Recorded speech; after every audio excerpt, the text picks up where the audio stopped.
They say revenge is a dish best served cold. What they don't tell you is that the most devastating revenge is the kind no one sees coming. The kind that looks like pure coincidence, like karma finally catching up. When Marcus Blackwood told me I was expendable in front of the entire board, he had no idea he was signing his own professional death warrant. By the time he realized what was happening, his empire was already crumbling, and I was the architect of his downfall. My name is Diana Cross, and this is the story of how I turned corporate humiliation into the most satisfying victory of my career. The fluorescent lights of Pinnacle Strategic buzzed overhead as I walked into what I thought was a routine quarterly review. I had been the senior vice president of client relations for 3 years, transforming our struggling mid-tier consulting firm into a powerhouse that attracted Fortune 500 companies. The mahogany conference table gleamed under those harsh lights, and I could smell the familiar scent of expensive coffee and desperation that seemed to permeate every corporate boardroom. Marcus Blackwood sat at the head of the table, his silver hair perfectly styled, his custom-tailored suit impeccable as always. At 45, he was the kind of man who commanded attention simply by existing, tall, authoritative, with piercing blue eyes that could make grown executives stammer. He'd been brought in as CEO 6 months ago by the board of directors, tasked with modernizing our operations and streamlining our workforce. I should have seen the writing on the wall when he started scheduling private meetings with my direct reports. I should have noticed the way conversations stopped when I entered rooms, but I was too busy doing what I'd always done, delivering results, exceeding expectations, and foolishly believing that competence would be enough to protect me. "Diana," Marcus said, his voice carrying that smooth authority that had probably charmed countless boardrooms before this one. "Thank you for joining us today. Please, have a seat." The other board members avoided eye contact. Margaret Foster, who'd been my mentor when I first joined the company, stared at her hands. David Chen, no relation to anyone I'd worked with before, cleared his throat nervously. Even Patricia Williams, who'd fought alongside me through countless client crises, couldn't meet my gaze. "I'll cut to the chase," Marcus continued, folding his hands on the table. "The board has made a decision regarding the future direction of Pinnacle Strategic. We're restructuring the executive team, and your position is being eliminated." The words hit me like a physical blow. I felt my breath catch, my heart rate spike, but I kept my expression neutral. Years of client negotiations had taught me never to show weakness, never to let them see you sweat. "I see," I said, my voice steady despite the earthquake happening inside my chest. "And what prompted this decision?"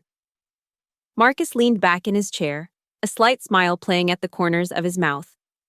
"The company needs fresh leadership, new perspectives. We're moving in a different direction, and frankly, your approach feels outdated. The clients you've brought in are good, but they're not transformational. We need someone who can think bigger, move faster." I wanted to laugh at the absurdity of it. My outdated approach had generated $37 million in revenue over the past 18 months. My clients included 3 Fortune 100 companies and 2 major government contracts. But I kept my mouth shut and let him continue. "Don't take this personally, Diana. You're talented. But in today's market, talented isn't enough. You need to be irreplaceable, and the truth is..." He paused, letting the words hang in the air like a blade. "You're simply not. Anyone with the right connections and a fresh perspective can do what you do. Expendable, replaceable, outdated." The words echoed in my mind as I signed the severance papers, as I cleared out my office under the watchful eye of security, as I walked out of the building that had been my second home for nearly a decade. Marcus had made one critical error in his assessment of me. He'd assumed that because I was being discarded, I was powerless. He was about to learn just how wrong he was. The first thing I did after leaving Pinnacle was nothing. For 2 weeks, I stayed in my downtown apartment, ordering takeout and watching the news. I ignored the calls from former colleagues, the LinkedIn messages from recruiters, the carefully worded emails from clients expressing concern about my departure.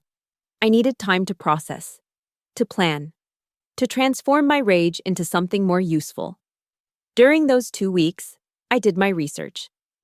I learned everything I could about Marcus Blackwood, his background, his previous companies, his methods. He'd been the CEO of 3 different consulting firms over the past decade, and his pattern was always the same: come in with promises of modernization, gut the existing talent, install his own people, show short-term gains, then move on to the next opportunity before the long-term damage became apparent. His current inner circle consisted of 3 people: Jennifer Walsh, his new VP of Client Relations, a woman 15 years my junior with an MBA from Wharton and exactly 0 experience actually managing major accounts; Thomas Bradley, his Chief Operating Officer, who'd followed him from his previous company and had a reputation for playing fast and loose with contracts; and Stephen Park, his Head of Business Development, who was married to Marcus's sister and had the business acumen of a wet paper bag. These were the people who were going to replace me and my team. These were the fresh perspectives that would transform Pinnacle Strategic. I started making calls. The first call went to Miranda Hassan, the Chief Marketing Officer at Cromwell Industries, our largest client, representing $8 million in annual revenue. Miranda and I had worked together for 4 years, and I'd helped her navigate 3 major product launches and a hostile takeover attempt. She trusted me, and more importantly, she trusted my judgment. "Diana," she said, her voice warm with genuine concern, "I heard about what happened. I'm so sorry. That company doesn't deserve you." "Thank you," I replied. "I'm actually calling to give you a heads up. I know you have that quarterly review coming up with Pinnacle next month. I wanted to make sure you're prepared for some changes." "What kind of changes?" "Marcus has brought in a new team. Jennifer Walsh will be taking over your account. She's enthusiastic, young, very eager to prove herself." Miranda was quiet for a moment. "And you think that's a problem?" "I think you should be prepared for her to suggest major changes to your current strategy. She's been vocal about wanting to modernize our approach, make things more cutting edge. I just want to make sure you're ready for that conversation." "I see." Miranda's voice had shifted from warm to professional. "And what's your assessment of this new approach?" I chose my words carefully. "I think change can be good when it's strategic, when it's based on a thorough understanding of the client's needs and market position, but sometimes change for the sake of change can be risky." The conversation continued for another 20 minutes. I didn't badmouth Marcus or his team directly. I didn't have to. I simply provided context, shared my knowledge of the industry, and let Miranda draw her own conclusions. The second call went to Robert Chen at Meridian Financial, another major client worth about $6 million annually. Robert had been with Meridian for 15 years and had survived 3 different management changes by being extraordinarily careful about the consultants he worked with. "Diana," he said, "I was hoping you'd call. What's the story with Pinnacle?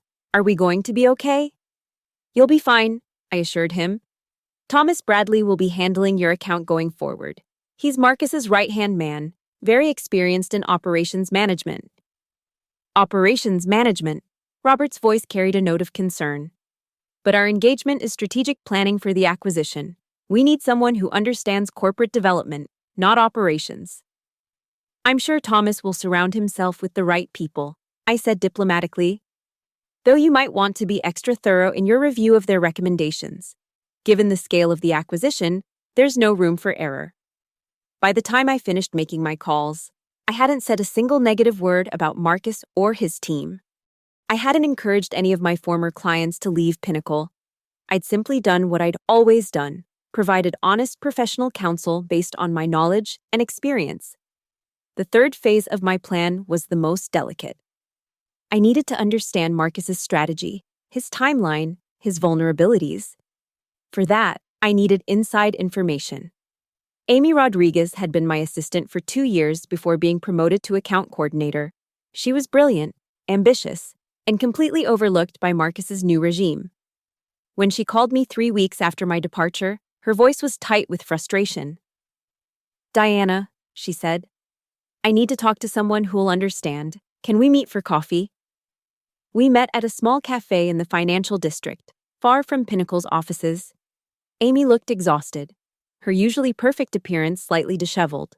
Dark circles under her eyes suggested she'd been working long hours, and the tension in her shoulders told me she was under significant stress. "They're destroying everything we built," she said after we'd ordered our drinks. "Jennifer has no idea what she's doing. She's been with the company for 3 weeks, and she's already talking about restructuring the Cromwell account.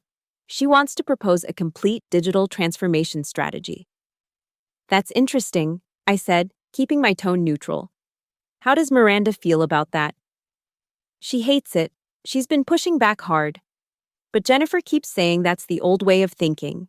She's scheduled a big presentation for next week to convince the Cromwell board that they need to modernize their entire approach." Amy continued talking, sharing details about the chaos that had engulfed Pinnacle since Marcus's new team had taken over. Stephen Park had managed to alienate 2 major prospects by pushing too hard for unrealistic timelines. Thomas Bradley had restructured the operations team so many times that nobody knew who was responsible for what anymore. And Jennifer was burning through client relationships with her aggressive push for dramatic changes. "The worst part," Amy said, "is that Marcus keeps saying everything is going according to plan. He's telling the board that short-term turbulence is normal during transitions, that the old client relationships were holding us back anyway." I listened, asked careful questions, and provided sympathetic responses. But inside, I was calculating. Marcus's strategy was becoming clear. He was planning to show dramatic growth by pushing existing clients toward larger, more expensive engagements. It was a high-risk, high-reward approach that could work if executed perfectly. But it required finesse, deep client relationships, and a thorough understanding of each client's business model, none of which his new team possessed. The 4th phase began 2 months after my departure. I started my own consulting firm, Cross Strategic Solutions. I didn't announce it publicly, didn't send out press releases or LinkedIn posts. I simply filed the paperwork, set up a small office, and began reaching out to my network. The first client was actually a referral from Miranda Hassan. She'd heard about my new venture through mutual connections and needed help with a project that was outside Pinnacle's scope, a strategic assessment of a potential joint venture with a European company. "I hope this doesn't create any conflict," she said during our initial meeting. "I don't want to cause problems with your former firm." "There's no conflict," I assured her. "This is a completely different type of engagement. In fact, if anything, it might complement the work Pinnacle is doing for you." The project was a success. More importantly, it gave me insight into Cromwell's strategic thinking and decision-making process. I learned about their long-term plans, their concerns about market volatility, their conservative approach to major investments. All information that would be crucial for anyone hoping to manage their account effectively. The second client came through Robert Chen. Meridian was considering a major acquisition, and they needed independent analysis of the target company's financial structure. Again, this was outside Pinnacle's scope, but it gave me deep insight into Meridian's priorities and risk tolerance.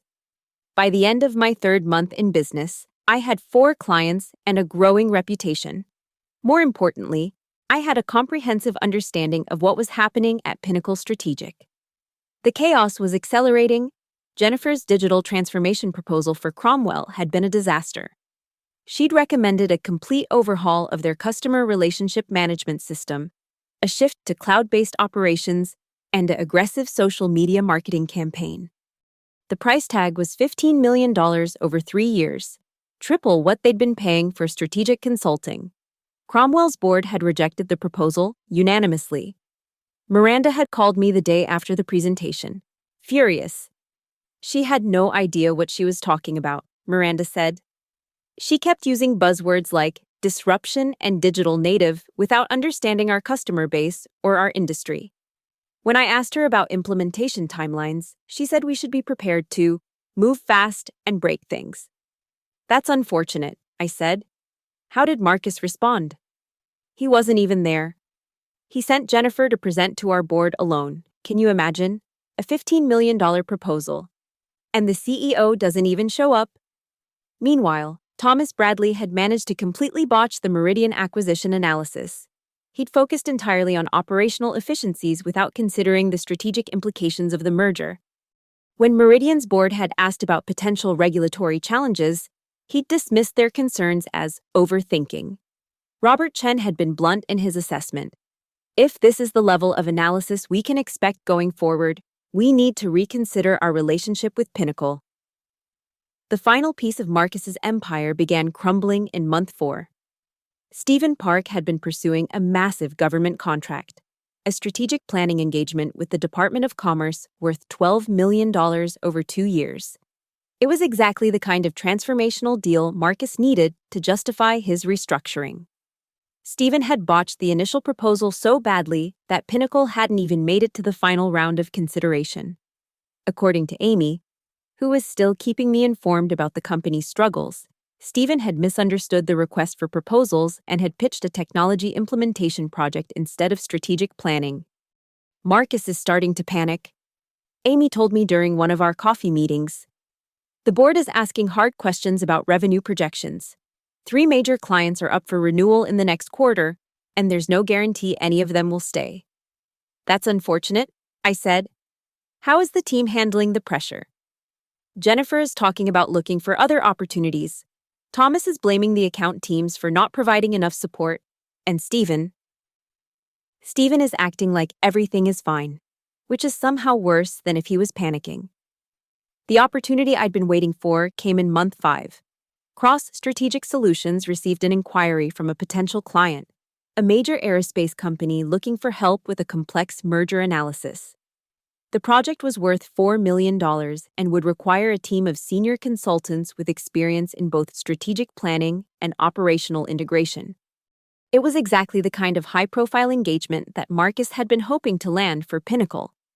The client was Dataflow Aerospace, and their CEO was Patricia Morrison, a woman I'd worked with briefly years ago when she was a division head at another company. She'd heard about my new firm through industry connections and was interested in discussing the project. Diana, she said during our initial conversation, I'll be honest with you. We're talking to several firms about this engagement. Pinnacle Strategic is one of them. I know you have a history there, and I want to make sure there won't be any conflicts. I appreciate your directness, I replied. There's no conflict from my perspective. I'm confident that the best firm will win this engagement based on merit. Good. I'd like to schedule presentations with both firms next month. May the best proposal win. I spent the next 3 weeks preparing the most comprehensive proposal of my career. I assembled a team of independent consultants, each with decades of experience in aerospace and strategic planning. I conducted preliminary research on Dataflow's business model, their market position, their competitors, and their growth challenges. Most importantly, I crafted a proposal that demonstrated deep understanding of their specific needs rather than generic solutions. The presentation day arrived on a Tuesday morning in November. I'd scheduled my presentation for 10 a.m., and I knew that Pinnacle's presentation was scheduled for 2 p.m. the same day. Dataflow's conference room was sleek and modern, with floor-to-ceiling windows overlooking the city. Patricia Morrison sat at the head of the table, flanked by her CFO, her chief strategy officer, and 3 other senior executives. They were all sharp, experienced professionals who'd seen countless consulting presentations. I began with a simple statement. Every merger fails for the same reason. The acquiring company focuses on what they're getting instead of what they're creating. For the next hour, I walked them through an analysis that went far beyond financial projections and operational synergies. I talked about cultural integration, regulatory challenges, market positioning, and long-term competitive advantages. I presented 3 different integration scenarios, each with detailed timelines, risk assessments, and success metrics. More importantly, I demonstrated that I understood their industry, their challenges, and their vision for the future. The questions were tough, detailed, and exactly what I'd expected. Patricia wanted to know about my experience with aerospace regulations. The CFO pressed me on financial modeling assumptions. The chief strategy officer challenged my timeline for integration. I answered every question with specific examples, detailed explanations, and honest assessments of potential risks. When the presentation ended, Patricia walked me to the elevator. "That was impressive," she said. "We'll be in touch." I spent the rest of the day in my office, trying to focus on other work while wondering how Marcus's presentation was going. I didn't have to wait long to find out. Amy called me that evening, her voice tight with barely contained frustration. "It was a complete disaster," she said. "Jennifer was supposed to lead the presentation, but she got food poisoning this morning. Marcus had to step in at the last minute, but he wasn't prepared. He'd been counting on Jennifer to handle the details." "What happened?" "He showed up with a generic presentation about digital transformation and operational efficiency. It was like he'd grabbed a template from one of their previous pitches and changed the company name. When they asked about aerospace regulations, he said they'd figure that out during implementation." I felt a cold satisfaction settling in my chest. How did it end?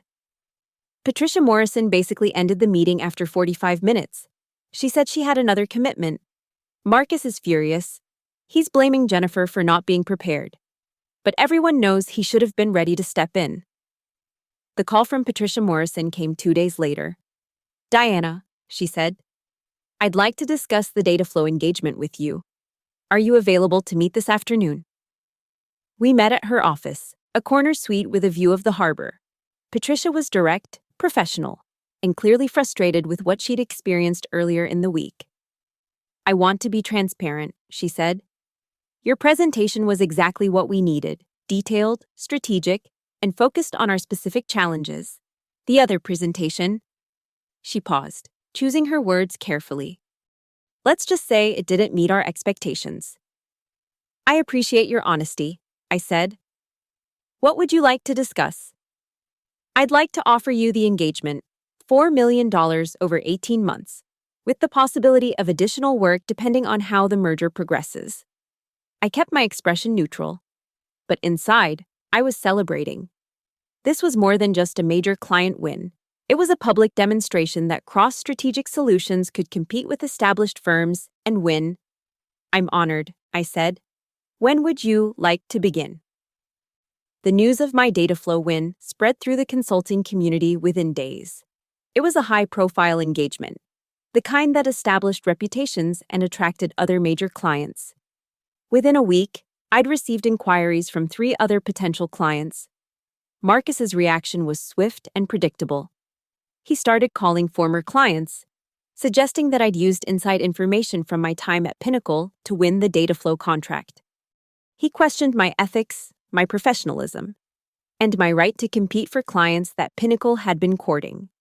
His accusations were baseless and desperate, but they were also exactly what I'd been expecting. The final phase of my plan had always been the most dangerous. Marcus was wounded, angry, and looking for someone to blame. He'd already lost 2 major clients. Cromwell had terminated their contract after the digital transformation debacle, and Meridian had announced they were seeking new consultants for their acquisition planning. But Marcus wasn't going to go quietly. He was going to fight, and he was going to fight dirty. The first attack came through LinkedIn. Marcus posted a long statement about the challenges of competing with former employees who had access to confidential information.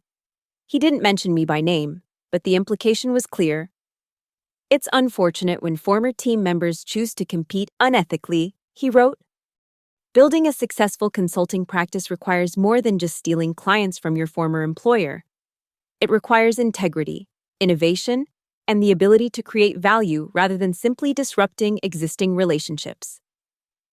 The post got attention, dozens of comments, hundreds of likes, and several shares. Some people supported Marcus, agreeing that former employees shouldn't compete directly with their former firms.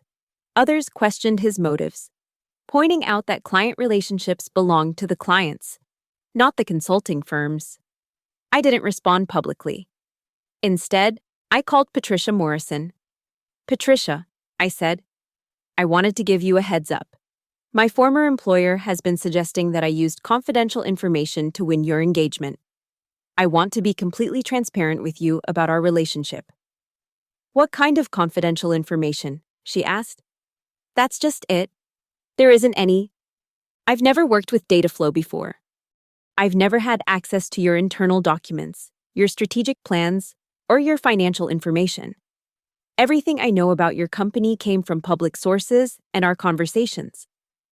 Patricia was quiet for a moment. Are you concerned about legal action? No, I said. I'm concerned about our professional relationship. I want to make sure you're comfortable moving forward with cross-strategic solutions. Diana, she said, I chose your firm because of your presentation and your team's capabilities. If your former employer wants to make accusations, he's welcome to try. But I'm confident in my decision. The second attack was more direct. Marcus hired a lawyer to send me a cease and desist letter, claiming that I was using proprietary methodologies and confidential information to compete unfairly. The letter threatened legal action if I didn't stop soliciting Pinnacle's clients. I forwarded the letter to my own attorney, who had a simple response. This is harassment. He has no legal basis for these claims. My attorney sent a response letter, pointing out that client relationships are not proprietary information, that consulting methodologies are generally not protectable trade secrets, and that former employees have the right to compete in the marketplace. The letter also included a warning. If Marcus continued to make false accusations about my business practices, we would consider legal action for defamation. The third attack was the most personal. Marcus started reaching out to people in my network, former colleagues, industry contacts, potential clients, suggesting that I was unethical and untrustworthy. He painted himself as the victim of a vindictive former employee who was trying to destroy his company. Some people believed him. I lost a potential client who decided they didn't want to get involved in what they saw as a personal dispute.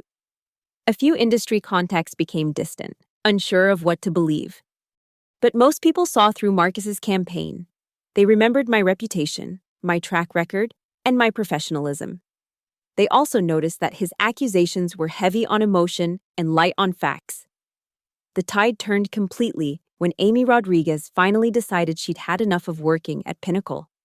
She'd been documenting the company's decline for months, and she had emails, meeting notes, and financial reports that painted a clear picture of Marcus's failures. Amy didn't contact me directly. Instead, she reached out to several industry publications, offering to share her insider's perspective on what had happened at Pinnacle Strategic. The article appeared in Consulting Today, a trade publication that everyone in the industry read. It was titled The Pinnacle Paradox: How Poor Leadership Destroyed a Successful Firm. Amy was quoted anonymously as a former senior employee, but her insights were devastating. She detailed how Marcus had ignored client concerns, how his team had mismanaged major accounts, and how the company had lost millions in revenue due to strategic mistakes. The article also mentioned my departure and subsequent success, but it framed the story accurately. I was a talented executive who'd been let go during a poorly planned restructuring, and I'd successfully launched my own firm. There was no mention of unethical behavior, stolen clients, or proprietary information. Just a straightforward account of corporate mismanagement and its consequences.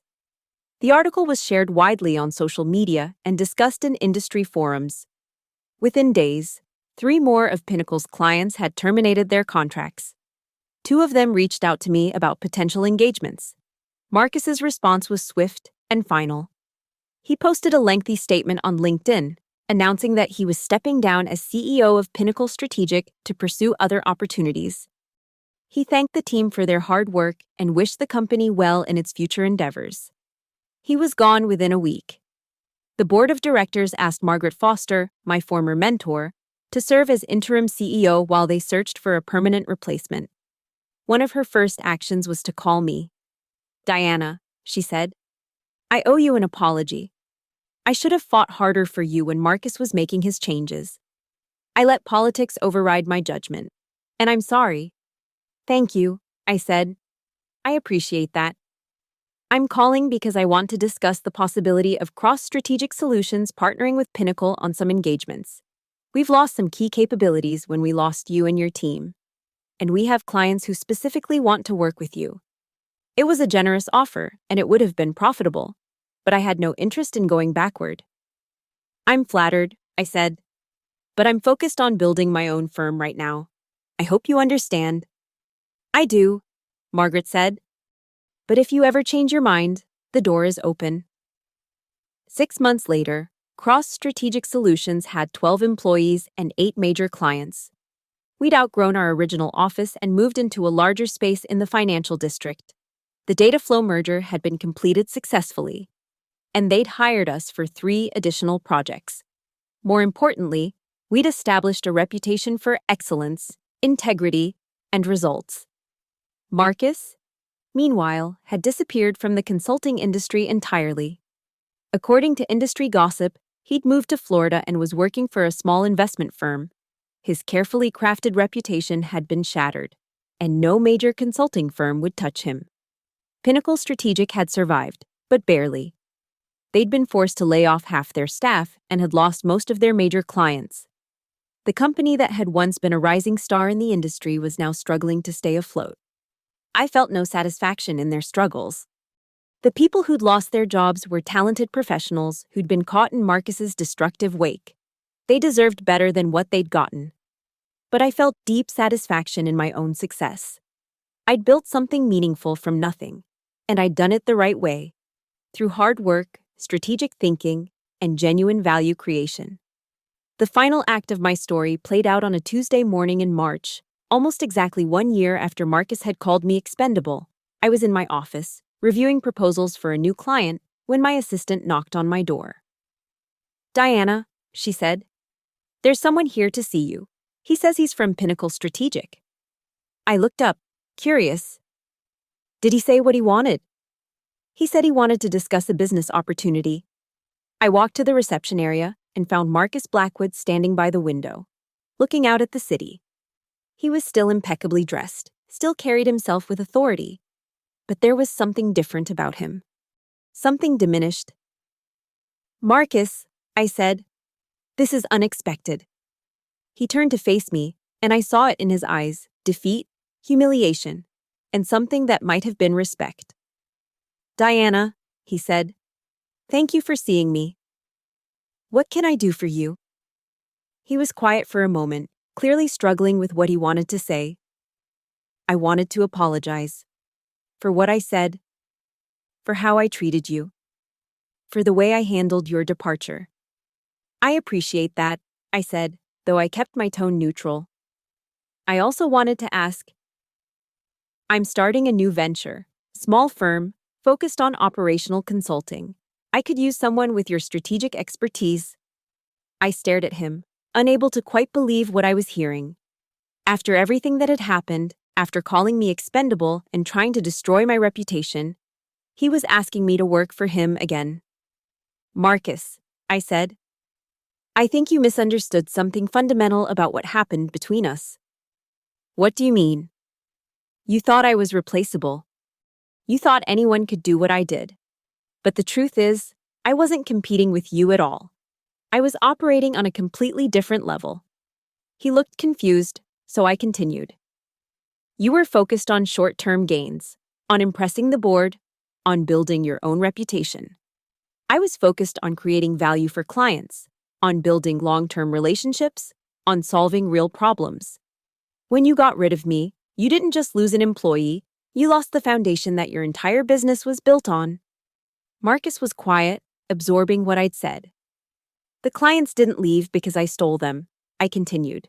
"They left because you couldn't give them what they needed. The business failed because you were so focused on changing everything that you forgot to preserve what was actually working." "So you're saying no," he said. "I'm saying that I've learned something important over the past year. Success isn't about being irreplaceable, it's about being valuable. And the most valuable thing I can do is continue building something that matters." Marcus nodded slowly. "I understand." He walked toward the door, then paused and turned back. "For what it's worth," he said, "I was wrong about you. You weren't expendable. You were the most valuable person in that company. And I was too arrogant to see it." "Thank you," I said, "but I already knew that." After he left, I returned to my office and looked out at the city skyline. Somewhere out there, talented people were being undervalued by short-sighted managers. Somewhere, good companies were being destroyed by leaders who confused change with progress. But somewhere else, those same talented people were building something better. They were creating value, solving problems, and proving that excellence always finds a way to rise. I picked up my phone and called my assistant. Can you schedule a meeting with the team for this afternoon? I want to discuss our expansion plans. Because the best revenge isn't about destroying your enemies, it's about building something so successful that they become irrelevant. And that's exactly what I'd done.